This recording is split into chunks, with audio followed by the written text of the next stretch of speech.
नमस्कार दोस्तों। सहारा India bank में अगर आपका पैसा फंसा हुआ है तो आप पोर्टल पर जरूर क्लेम किए होंगे। अगर आप क्लेम में कहीं पर भी गलती किए हैं तो आपके पास डिफिशियंसी कम्युनिकेटेड का मैसेज भेजा गया है। आप पोर्टल पर क्लेम करते टाइम अगर आप गलती किए हैं तो आपके पास डिफिशियंसी रीजन भेजा गया है।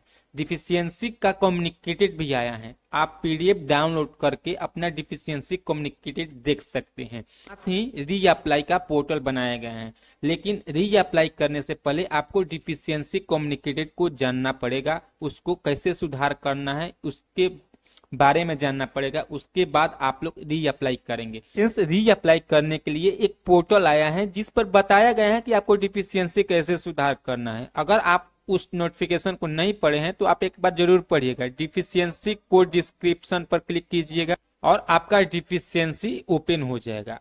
आप अपना डिफिशियंसी मिलाइएगा, किस तरह का आप कमी किए हैं क्लेम करते समय और आपके पास किस तरह का डिफिशियंसी आया है आप यहां से मिला सकते हैं। 21 प्रकार का डिफिशियंसी सीएसएस के कस्टमर ने नोटिस में भेजे हैं, नोटिफिकेशन में भेजे हैं, आप यहां से मिला सकते हैं। लेकिन हमारे पास एक कमेंट आया है कि आप D12 पर वीडियो बनाइए। बहुत सारे दोस्त ने कमेंट किए हैं कि D12 पर डिफिशियंसी 12 नंबर पर एक वीडियो बनाइए। उस आज के इस वीडियो में हम D12 पर एक वीडियो बनाएंगे। अगर आप अभी तक D12 डिफिशियंसी कम्युनिकेटेड नहीं देखे हैं, नहीं जानते हैं, तो आप हमारे वीडियो को पूरा देखिएगा। D12 डिफिशियंसी सभी कैंडिडेट के पास गया है, आखिर क्यों?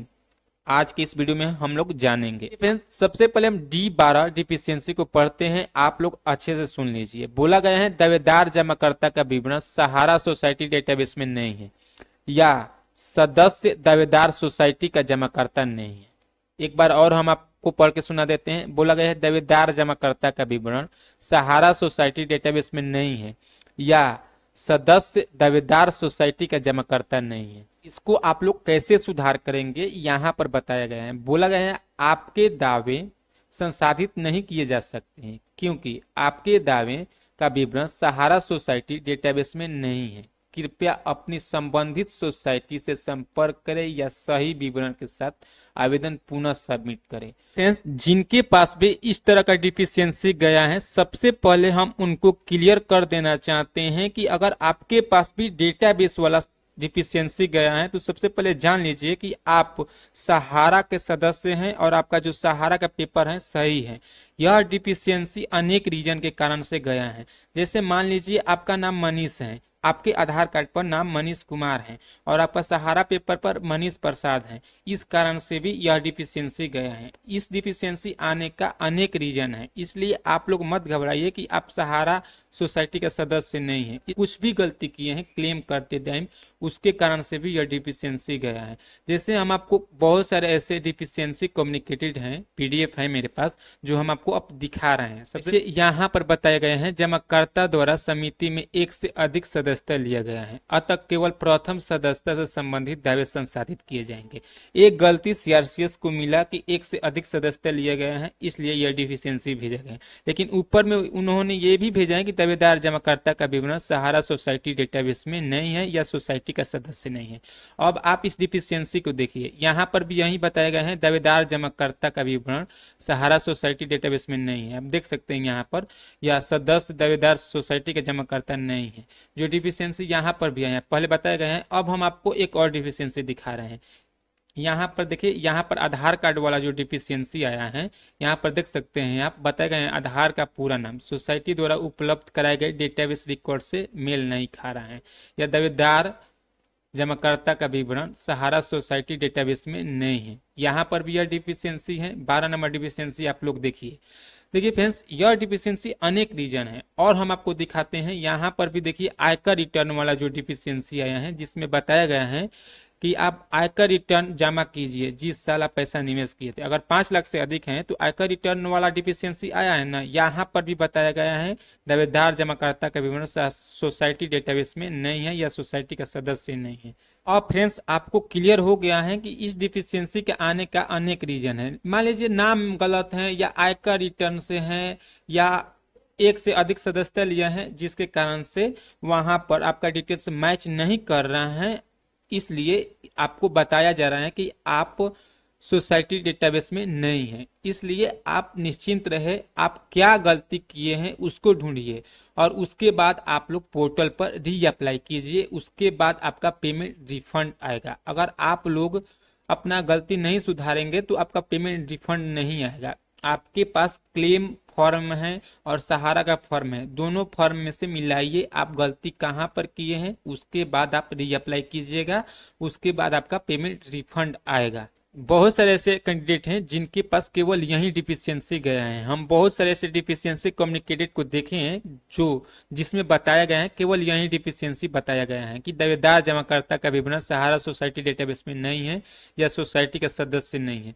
तो इसका भी अनेक रीजन है। जैसे आप मान लीजिए शहरियान का, मान लीजिए यह बाउंस पेपर हम आपको दिखा रहे हैं, यह शहरियान का बाउंस पेपर है, आप यहाँ पर देख लीजिए। यहाँ पर आपका पैसा दिया गया है और एक ज्वाइनिंग पॉइंट में पैसे दिए गए हैं, आप यहाँ पर देखिए। तो यहाँ पर केवल पोर्टल पर बोला गया था आपको कि आप केवल डिपॉजिट अमाउंट को इंटर करेंगे, यह आपका डिपॉजिट अमाउंट हो गया। और आप लोग ज्वाइनिंग पॉइंट को भी इंटर कर दिए थे, 100 से गुणा करके आप लोग किए हैं और इसमें ऐड किए हैं और आप पोर्टल पर लिखे होंगे, उसके कारण से भी यह डिफिशियंसी को भेजा गया है। तो आप अपना गलती को सुधार कर लीजिए। इस बार रीअप्लाई करते समय आप केवल डिपॉजिट अमाउंट लिखिएगा, ज्वाइनिंग पॉइंट मत लिखिएगा। आप स्कैन करके भेज रहे हैं, अगर उनको पैसा देना होगा तो वह दे देंगे। आप केवल यहाँ पर दिया गया है ज्वाइनिंग पॉइंट, यहाँ पर डिपॉजिट अमाउंट दिया गया है, इसी अमाउंट को आप लोग इंटर कीजिएगा पोर्टल पर। ऐड मत कीजिएगा, ज्वाइनिंग पॉइंट को ऐड मत कीजिएगा। मेरा कहने का मतलब यही है। बाकी आपका मन, अगर ऐड करना चाहते हैं तो कीजिएगा, नहीं करना चाहते हैं तो छोड़ दीजिएगा। केवल आप इसी अमाउंट को इंटर कर दीजिएगा पोर्टल पर। देखिए फ्रेंड्स, उम्मीद है D12 डिफिशियंसी का मतलब आपको आसानी से समझ में आ गया है। जिनके पास भी यह डिफिशियंसी गया है, इस वीडियो के बाद वह रीअप्लाई पोर्टल पर आसानी से कर सकते हैं। एक और मेरे पास कमेंट आया है D18 को लेकर। यहाँ पर देखिए D18 डिफिशियंसी एक बार हम लोग देख लेते हैं, जिसमें बताया गया है आधार के अनुसार पूरा नाम सोसाइटी द्वारा उपलब्ध कराए गए डेटाबेस रिकॉर्ड से मेल नहीं खाता है। यानी जो आपका सहारा का पेपर है, यानी बॉन्ड्स पेपर और आधार कार्ड पर जो नाम है दोनों मैच नहीं कर रहा है, इसलिए डिफिशियंसी को भेजा गया है। तो आपको आधार कार्ड को सुधार करने का जरूरत नहीं है, इसके लिए आप पोर्टल पर आइएगा। फ्रेंड्स, हम लोग पोर्टल पर आ गए। यहाँ पर देखिए FAQ करके एक लिंक दिया गया है, इस पर आप लोग क्लिक कीजिएगा। अगर आप हिंदी में करना चाहते हैं तो आप यहाँ से हिंदी में भी कर सकते हैं। देखिए हमारा हिंदी में हो गया और आप थोड़ा सा नीचे स्क्रॉल डाउन कीजिएगा। यहाँ पर देखिए एक FAQ संख्या 26 दिया गया है, इस पर आप लोग क्लिक कीजिएगा। यहाँ पर देखिए आपको एक नोटरी यानी शपथ पत्र का PDF मिल जाएगा। इस शपथ पत्र को आप लोग प्रिंट आउट निकाल लीजिए और आप अपने अनुमंडल या जहां पर भी नोटरी हो रहा है आप वहां पर जाकर इसको नोटरी करवाइए और पोर्टल पर अपलोड कीजिए। पोर्टल पर अपलोड करने के लिए आपको एक और डॉक्यूमेंट्स लगेगा। जैसे फ्रेंड्स, यहाँ पर जो डॉक्यूमेंट दिया गया है, किसी एक डॉक्यूमेंट को नोटरी के साथ आप पोर्टल पर अपलोड कर सकते हैं और आपका पेमेंट रिफंड आ जाएगा, आसानी से आ जाएगा, कुछ दिक्कत नहीं होगा। अगर आप रीअप्लाई में कहीं पर भी गलती नहीं करते हैं तो आपका पेमेंट आ जाएगा। और देख सकते हैं पासपोर्ट दिया गया है, पैन कार्ड दिया गया है, बैंक पासबुक दिया गया है, ड्राइवरी लाइसेंस दिया गया है, वोटर ID कार्ड दिया गया है, नरेगा जॉब कार्ड दिया गया है, सरकारी या PSU नियोक्ता का ID कार्ड दिया गया है, विवाह प्रमाण पत्र दिया गया है। तो आपको 8 डॉक्यूमेंट में से किसी एक को आप लोग अपलोड कीजिएगा और उसके बाद आपका पेमेंट रिफंड आ जाएगा, जिनका भी आधार कार्ड वाला डिफिशियंसी आया है।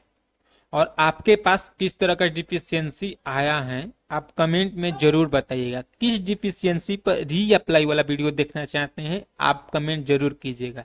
अगर आपको वीडियो अच्छा लगा है तो आप चैनल को जरूर सब्सक्राइब कीजिएगा, नोटिफिकेशन को ऑल कीजिएगा, ताकि जो भी मेरा अपडेट है सबसे पहले आपके पास जाए। जय हिंद दोस्तों, मिलते हैं हम लोग नेक्स्ट वीडियो में।